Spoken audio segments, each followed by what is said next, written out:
All right, thanks for your time, Dr. Akshat. Thank you everyone for joining in. Good afternoon. Thank you, Tina. So today our discussion is very simple on supplements because a lot of people out there are confused.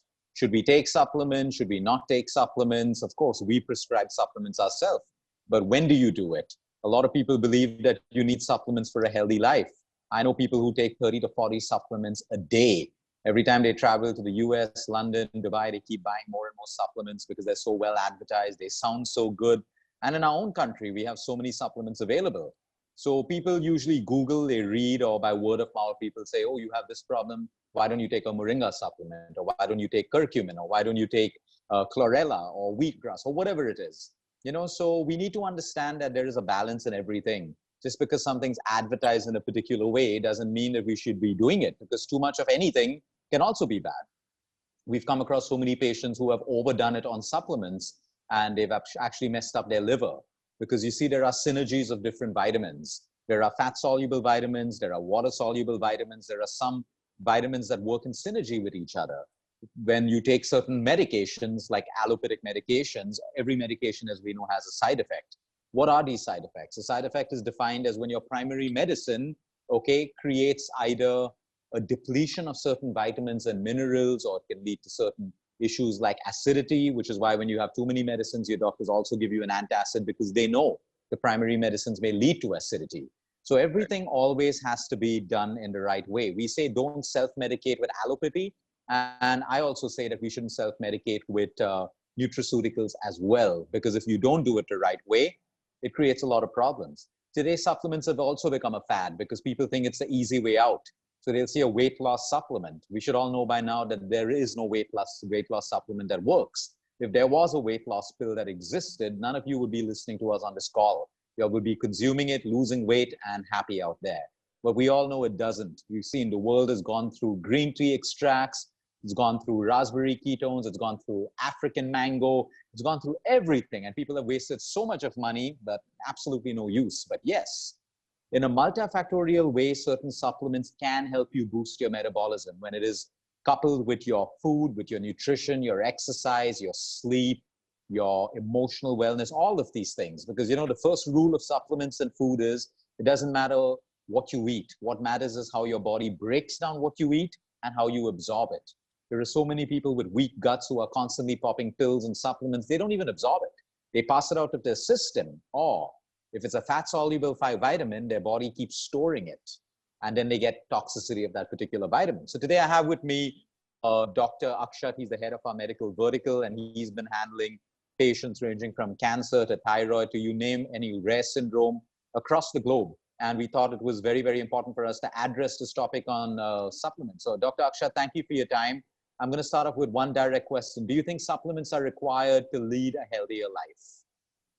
Thank you so much, Luke, for doing this. I completely agree. This is a need of the hour because unfortunately nowadays when people come to us, they already are on like 4 to 5 supplements, and it becomes very, very difficult to understand, how to go about after that, So I think what lead a healthy life, it's an important question. What I want to start off saying is that the name supplement, you have to understand it's called supplement for a reason. You can't substitute anything. Supplement is not a substitute for a healthy living. It's not a substitute for a healthy lifestyle. So if you think, you're not going to, eat right, but you're going to take a pop-up pill, that's not going to work. Okay. So it's the reason it's called supplement is because it's supplementing your healthy lifestyle. It's not substituting it. Okay. So that's very important. And when we talk about a healthy lifestyle, I personally think it's a like a gray area of a question, because sometimes I feel, no, you don't really need the required supplements to lead a healthy lifestyle. So I feel that, if you're kind of, playing around with the 4 parameters, the pillars, your food patterns, your hydration levels, your exercise, your sleep patterns, your stress levels, if you're maintaining these things and you're going through your day-to-day activities with not too many concerns, I don't really think you need any supplements per se, or maybe like a supplement like a vitamin D, which we can discuss in detail also, is definitely a requirement. But over and above that, I don't think you really need to pop something just because, it's available. So I genuinely don't think that. But yes, there are things like, a few symptoms which could be there, or maybe, your blood test shows some deficiency. Then I completely believe that, supplements are required. Right. So what are some of these symptoms? We know blood tests for sure. is a great, great tool to tell us about, supplement deficiency. But even then, let me give you an example of B12. People have a deficiency of B12, and yes, we can supplement it. But what else is the report telling us? That they have an issue with the gut, because B12 gets synthesized in the gut. So you can keep on taking B12, but if the gut isn't synthesizing it the right way, you will continue to have a deficiency. Dr. Akshat, what are some symptoms that people can be aware of, over and above, of course, the obvious, which is a blood test, where we may think that there could be a deficiency of a particular vitamin, and that they can either get it through their food or, if necessary, because I agree with you, most people can get it through their food. Of course, there's a very valid debate that the quality of food in the market today isn't the same. So like before, we could rely on a bunch of spinach to give us, the RDA of iron. But today the spinach is grown in, substandard soils, depleted. So we don't get that. But that's why we need a diverse diet where I'm not just depending on spinach. I want iron from amla, from dates, from nuts, from seeds, legumes. But coming back to that, give us some of the symptoms that you see in your daily practice, please. Okay. So again, first I want to actually talk about a little bit about the blood test also, if I can, just mention that, because we depend nowadays, what is happening is we depend a lot on numbers. We depend a lot, and that when we see that bold in our reports, that's something which creates a lot of panic in us. So first thing that we want to do is, if you want to first, honestly, I would request the patients, not to go on the bold numbers, because something like a vitamin B12, like you're mentioning, the range is so huge. It goes from 200 to 900. Yeah. But I believe that, if you're even less than 350, 400, you need to supplement over there. Of course, considering, the gut health is taken care of, because the absorption happens over there, So I would really say that, don't go just blindly looking at, blood reports, because honestly, you don't know exactly how to analyze a blood report. Right? In fact, you're just creating anxiety for yourself, Then, in fact, the other way around actually to go about is actually listening to your body. Hearing the symptoms, we just ignore. We are so running through the day, we just ignore everything that the body tells us till a point, then it's a problem, Right. So what I feel is few symptoms that you want to look at, unexplained, tiredness, fatigue. You're doing your bit, of course, you're not sleeping well, and, you're running through the day, you're sleeping for 3 hours, 4 hours, the next day you're tired. Of course, you know why you're tired. But, you are sleeping decently well, but there's something, not right, especially towards the end of the day, You've had a relatively relaxed day, but you still feel tired. So I think that's one very important thing. These numbness, tingling, you keep your hand for, a hand or leg stable for a bit. You just sleep on it, and, suddenly you get this, pin pricking sensation. That could be a sign of B12 deficiencies. Unexplained aches and pains, your recovery time after exercise is a little longer. So, there's some deficiency happening. Heel pain, a lot of people complain of pain in the heels, the undersurface of the foot. That is automatically a vitamin D deficiency. Like giddiness, you get up and, you feel tired, and there's dizziness happening. Again, B12, iron, random bone pains, it could be calcium, it could be anything. So these are the few things that you want to look at, consciously. Anything which feels out of the normal, I think that's what you want to look out for. Right. So Dr. Akshat, there's a lot of, we've been stressing on the importance of B12 for the longest time. And now with the whole COVID situation, there's so much of medical and scientific research showing our deficiency of vitamin D is actually making it worse for people's immunity and stuff. So what is your take as a doctor? See, I'll ask you one question right up front. A normal report, if we look at the reference range, of course, reference ranges can differ from lab to lab. It's a 30 to 100. So 30 and above is sufficient. 100 over 100 is toxicity. Okay. Most people who come have, insufficiency, 4, 5, 15, 20, 24, and some people have 32, 33, 34. Okay. How do you handle these cases? And can you talk about, vitamin D more in detail? Because this has become a critical factor, not just for people with the COVID, to prevent it, for people who have it, and for everyone for that matter, because it covers immunity. So can you throw some light on that, please? Correct. So I honestly believe that vitamin D is like a missing part of a very important puzzle, that's immunity. Okay, I honestly believe that. And if you look at the data, even our data, it's at least 90 or maybe 92, maybe 95% of all of us who've been, deficient and who still continue to be deficient. So what happens is, unfortunately, vitamin D currently is the only supplement which you need. You're not getting it from the food. You can have egg yolks, you can have mushrooms, but you get about 50 international units. But on a day-to-day basis, you need about 1,000 to 2,000 units every day. Okay. Right. And technically, if you insist, I'm not going to take a supplement, then you'll have to stay in the sun with like a exposed, your neck, your face, your arms, your legs. They need to be exposed, direct sun. and not the early morning sun. You will get in the early morning sun, but you want to have adequate vitamin D, that it's 11 and 3 p.m. So 11 a.m. to 3 p.m. direct exposure. And I mean, that's just enough vitamin D for one day. So you do it today, you get it today. You don't do it tomorrow, you don't get it, you know. So it's not even worth, you know, fighting that. And the good thing about vitamin D is it's stored in the body, you know. So if you look at the doses, it's maybe like a once in a week, you know, then you shift to once in a month, you know, depending on the numbers. So normally I say at least, you know, at least we should try to, you know, hover around 50. If you're good, you know, between 50 and 70. But I think that's quite good enough. You know, we are getting really good results, you know, just basic symptoms, immunity, you know, even people going to cancer treatments, you know, we have to be careful with the chemo and everything. But if you can up that, you know, fatigue, feeling, you know, useless, lethargic, you know, all these feelings just vanish, you know, because it plays such an important role on the emotional health also, the vitamin D. So I think it's one of the things which we can't argue about supplementation. I think that's one supplement which, at least if we find a way to get it in the food right now, I think we just need to take it 100%. Yeah, no, I think your point is valid, but also, you know, like you rightly said about the sun, the right sun, you can get it in early morning sun, but you would need less time if you expose it to the hot sun at about 11 and 3. But Correct. Then again, we live in a world with the ozone depleting. So the UV rays are strongest at that point, and that also causes a lot of DNA damage. So supplementation, I agree with you, is required if someone has a deficiency.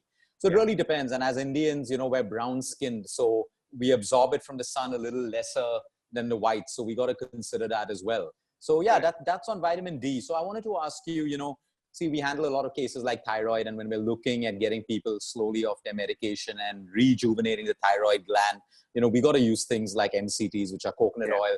We know selenium is a missing trace mineral in a underactive thyroid gland. So we put these in either through food. How do people know when to stop? See, a lot of people consult us, we guide them. But what about other people? How do they know when to stop a supplement? What would you advise to people? Because some people, they go on taking it for months and months and months, and that's also a big problem. So what's your advice to people like that? So I think, Luke, this is actually a very difficult question because it varies from person to person, case to case, you know, how they, so you start off a person with a set of supplements, suppose it's thyroid or diabetes or blood pressure. Like, you know, even if you're giving magnesium to a patient with blood pressure, you know, you have to constantly make sure, you know, the medicines are there. Even if they're not there, even if you've given, if it's a pre-hypertensive person, you've given the person magnesium, you have to tell them, you know, they have to check your blood pressure. The minute you see, so normally what I've seen, what I've noticed is 2 to 3 months is actually pretty safe. It's actually pretty safe to actually monitor the person. Of course, we've gone and treated people up to 6 months with the same supplement because we see changes happening. The person is getting better. Okay. Normally, I say, I think 6 months should be a cutoff for any supplement because I've seen people. So if you read about it, things like vitamin E, vitamin A, beta carotene, you know, these things have really drastic, can have really drastic effects, which, you know, have been studied also about, you know. So I personally don't self-supplement for sure. The way you mentioned, don't self-supplement, okay? Because there are so many things which have to come together. So even when you're talking about thyroid, you're talking about MCTs, you're talking about zinc, you're talking about selenium. But if you get all of them together, at least for 2 to 3 months, then you know it's working the right way. When you self-supplement, maybe you'll take a zinc, you know, you don't know what is the dosage. So what I feel is, one thing is, what is the indication? What is the indication? What are you looking at to treat? You know, is it a symptom? Is it, you know, a chronic disease? What are you looking at? You know, second is, what is the interaction? So when you talk about interaction, a lot of people, so recently I had a patient, you know, he went through angioplasty and he was taking a blood thinner. But unfortunately, he had been taking curcumin for 1 year along with the blood thinner. He self-supplemented. I asked him, I said, did someone put you on this? Did an expert, did a doctor? He said, no, I did it myself. And that's so risky because the blood thinner, so curcumin is also a blood thinner, and he's already on a potent blood thinner. So imagine the increase, you know, chances of bleeding. So obviously I made him stop. But that's what I say, you know, when you talk about interaction, that's very, very important. And the next thing is then the dosage. If you're starting on a zinc, is it 5 mg? Is it 20 mg? Is it 50 mg? You need, so when you talk about a medicine, you just can't take, okay, for you have diabetes, okay, start on a metformin 500. It doesn't work like that. You want to know what is your sugar level. You know when to take it, you know, before breakfast, after breakfast. You want to know, you want to understand your levels, and then you do it. The same way, you find the indication, you find the interaction, you decide the dose, and then you decide how long you're going to be able to take it. And I think that is why getting the guidance, the right expert to help you out is the right answer. And now the good thing is, you know, there's so much of awareness and there are so many clinical studies going on. even doctors are accepting this very openly, chromium for diabetes, they're openly accepting it. Yes, we will do this. Pharmaceutical companies are making so many nutraceuticals now. There's a reason for that, because it works. But if you're going to try, trial and error, then it's like, oh, I've been taking omega-3, it doesn't do anything for my cholesterol. It doesn't do anything for my heart. But you've been taking it for 1 year. I've been taking curcumin for 1 year, self-supplementing. My CRP levels are still high. It doesn't work like that. So there are so many people. I've been taking vitamin C for 2 years. If you ask them, did you ever get a cold? Did you get a cough? Did you get fever? Yes, I did. I said, what is it doing for you then? So the point is, find out why you're taking it. Then only you can decide how long to take it for.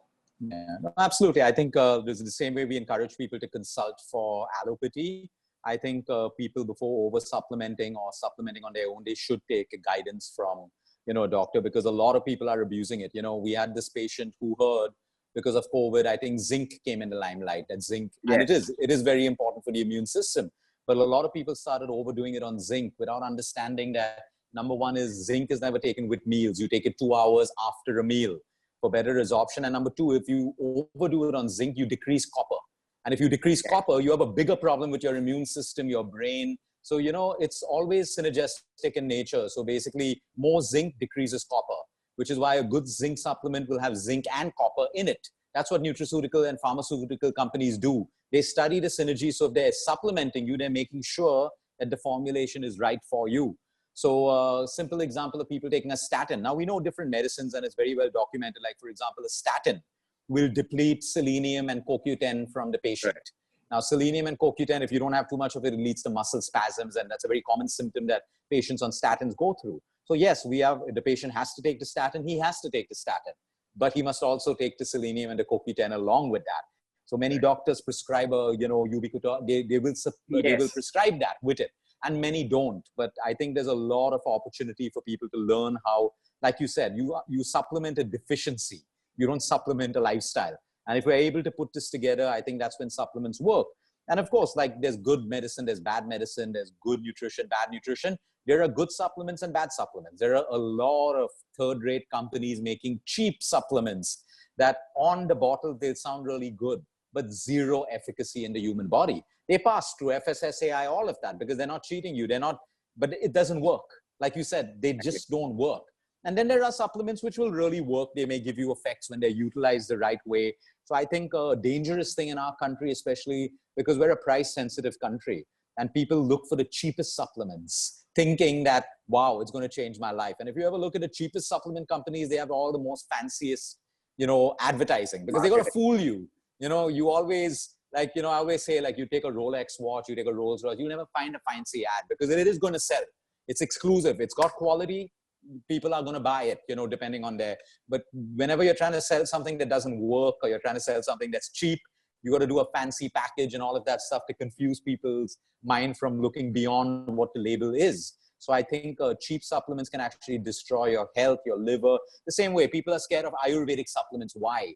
Because they say, oh, there's heavy metals, and every Ayurvedic doctor knows that there will be some heavy metal in. And when you do it the right way and you don't self-medicate, they control it, because Ayurveda believes in the use of heavy metals. But when people randomly go and then they find they're not getting, better, and they do their blood levels, and they find their heavy metals are high, they start blaming all the medication, because people have self-medicated themselves on Ayurveda, which is equally dangerous. So, doctor, I wanted to ask you, what are some of the supplements that you think are the most critical for the functioning of the human body? We know all of them are.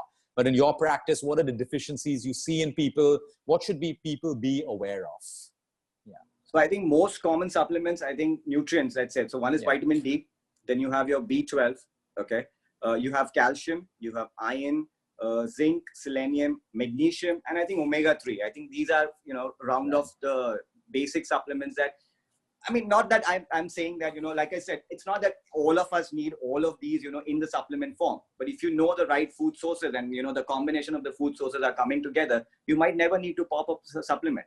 But if you have a deficiency, then, why not? Even if it's like a couple of months, try it for 3 months, then get off. But like I said, if you have someone to guide you, please go ahead. But if you do, if you say, no, I'm going to do it myself, if you still agree to do it yourself, then I think don't extend any supplement for more than 2 to 3 months at a time, and make sure. So like you said about zinc and copper, There are so many multivitamins which have iron and zinc together also. There are so many multivitamins which have iron and calcium together also. They interact.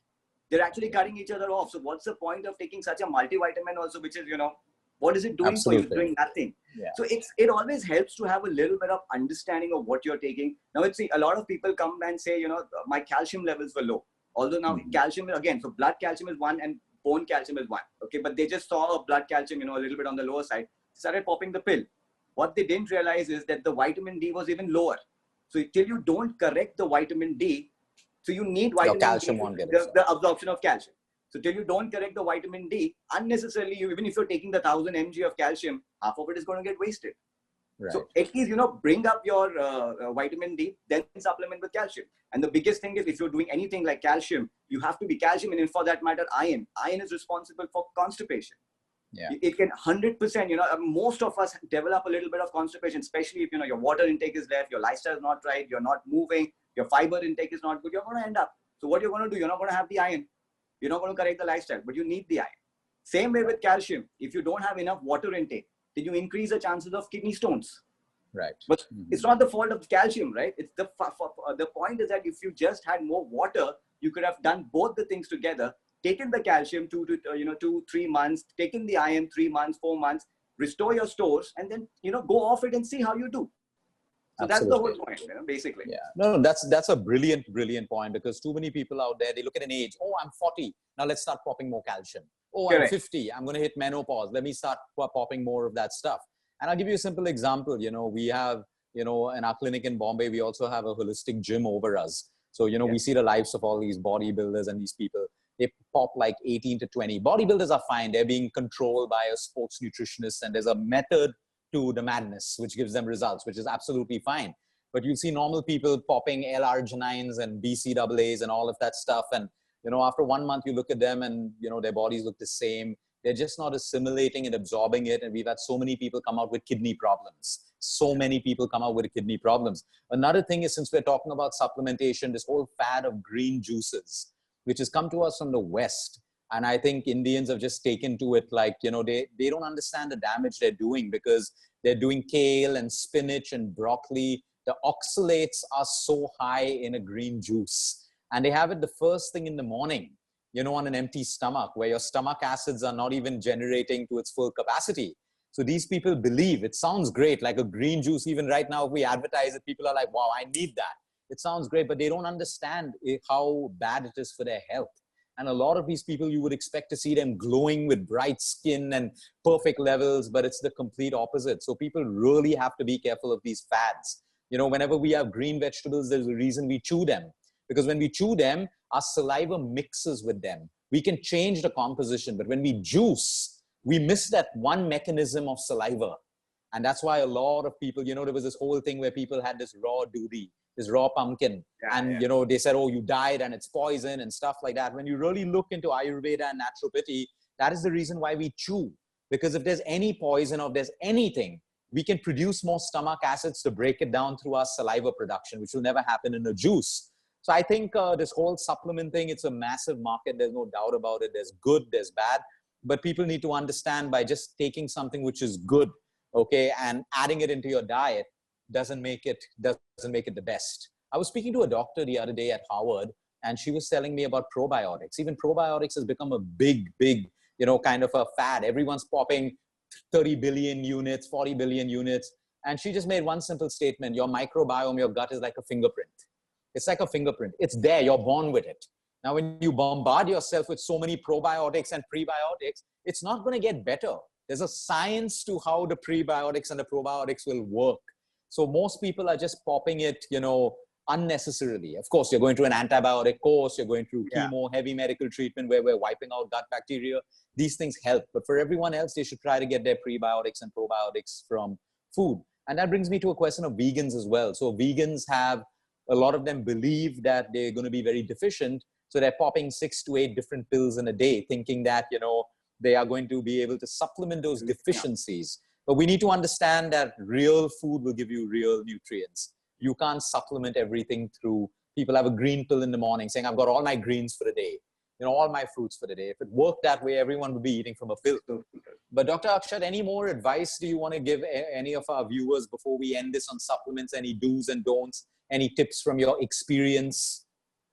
So more than tips, what I feel, there is this, as humans, there are two traits that I've noticed. One is that, we love to, make anything, we can sell anything, in fact. Okay. Yeah. And that is why there's such a huge market of nutraceuticals now. The way you said, the powders, collagen and the spirulina coming in a capsule, So it's like, it's a trait that we have. So why do we do this is because, of course, I mean, we're selling, but the second thing is convenience. Okay. Yeah. So what are the two things that humans are looking for? Health and convenience. So what better, the supplement is the best example of, being healthy and, being convenient at the same time. So that is one thing, if I really had to, give one tip is like, don't go for shortcuts, don't look at everything just as convenience. We have literally patients who say, I don't like to chew. I mean, how can you not chew? Yeah. What are your teeth going to do? What are you going to do with them? So you have to understand it can't be so convenient. Half the reason today the world is so sedentary is because everything is so convenient. We get up in the morning, we sit in the car, we go to work, sit in our cabins, come back in the car, and then we lie down. So everything is so sedentary, everything is so automatic, it's never going to work. So I think one thing is understand you have to do your part. Okay, you can supplement everything that you want, but if you don't do what you need to do on a day-to-day basis, it's never going to work. Nothing is going to work. In fact, you are going to be headed for trouble. You can, sit on, online, you can find a lot of data over there. There are things like, vitamin E, people have been taking it for 2-3 years. There are cases reported with increased chances of prostate cancer. Okay, and these are just few numbers that we're looking at because the nutraceutical article has, the market has just, caught up, it's just a bang. So I remember when vitamin D had come, it's healthy, right? So let's overdo it. Like, so there were so many number with toxic cases and so the toxicity was the same symptoms. So they're like, what is happening? I've been taking vitamin D, I've gone into injections and, I can't be feeling like this. And when you test the results, they were above 100. So it's like, it's not true, just because something is healthy, if you overdo it, it's not going to help you. So the second tip is your body only understands balance. Okay. You can't do excess. You can't do extreme. If you overdo something, it is going to cause you trouble. 100%. I'm glad you brought up that point on vitamin E because especially women and a lot of people who work out, they believe that they take vitamin E. One is for their immune system, but mainly for their skin. And it is true, we need vitamin E for our skin, but if you overdo it on the supplement, it can create a lot of problems in the body. And when we look at vitamin E, what are the sources? Almonds, nuts. I mean, these are easily available. You can get it from there. You don't need the supplement. But like you said, I guess convenience matters. So, yeah. Who's going to plan, right? Not everybody has a nutritionist with them. So whether how much of spinach to eat, because see, now it's all about calculations. Every time I had a call in the morning today, I asked him, tell me your portion. What do you eat? I have about 2,000 calories per meal. Yeah. I said, I didn't even mention calories. Yeah. But, that's the mindset. And he's a young boy, he's barely 26 years old. But that's the mindset now, we're just counting what we're eating. We're not eating. We're not eating for the joy of it. It's no longer food. Right. That's the problem. And and if we go back into the old days where people never counted it, they just ate a diverse diet. They didn't have as many deficiencies as we did today. Today, people are calculating, counting, all of that stuff. But why? We have more deficiencies than people 15 or 20 years ago. And that's because we don't understand food. Food doesn't work on biology, chemistry. I mean, it works on biology, chemistry, and physiology, not on math. So like you rightly said, we always ask this question. You have a 100-calorie apple and a 100-calorie bar of chocolate. Which one are you going to choose? They're both the same in terms of calories, but they're absolutely different in terms of diversity of nutrients and everything else. So, yep, that's how it is. But thanks, Dr. Akshat. Thank you. I think this is really helpful for everyone to understand, the importance of supplements. So just to quickly recap, yes, we need supplements and we should never overdo it. Quality is a big player and you should try to take advice as far as possible. Just because it sounds good on paper doesn't mean it's going to be good. The other day I had a woman who, I think she started studying nutrition at the age of 46. So she was on the chapter of vitamins and minerals. So she realized how important copper was and all of that stuff, because when you read, copper can help you with your energy levels, your brain, your memory. So she just started popping supplements, because it sounded good. So then I had to tell her that this is not the way to do it. You would probably already have it, but just because it sounds good, that doesn't mean you do it unless you have the symptom of deficiency. But thank you so much, Dr. Akshat. This has been a great session with you. For everyone who's missed it, Tina will have this shared with you all. Thanks, everyone. Have a great day. Thank you. Thank you so much. Thanks.